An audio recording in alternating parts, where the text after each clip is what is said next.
চ্যানেলটা হাসাইতে পারে ওই চ্যানেলের দর্শকের অভাব আছে। ওই চ্যানেল হাসাইতে পারে, যেই চ্যানেল, যেই টিকটকার হাসাইতে পারে ওর ফলোয়ার বেশি। যেই ফেসবুকে যে কন্টেন্ট ক্রিয়েটর গুলো আছে যারা, যে যত হাসাইতে পারে তার ফলোয়ার বেশি, আর এজন্য হাসানোর বিষয় বেশি।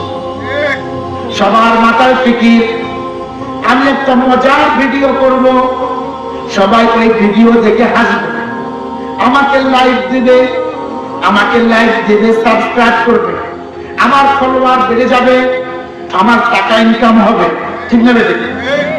এখন আমরা এমন মাথা মারছি, বক্তার এখন খুঁজি ওই বাপের যে হাসাইতে পারে, যে আমাকে গানও বলবে, আবার গজলও বলবে, আবার ড্যান্স দেবে, আবার বিড়ি খাওয়ার ট্রেনিং শেখাবে।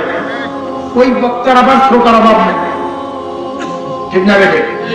ওই বক্তার আবার রেটও আবার 1 লাখ 1.5 লাখ 2 লাখ, ঠিক না বেটে? কেন? যুবকরা তখন কয় চল ওই মাহফিলে যাই, অমুক বক্তা আসতেছে, আর জানিস না কি যে কথা কয়, কি যে অবস্থাটা করবে, হাসতে হাসতে অবস্থায়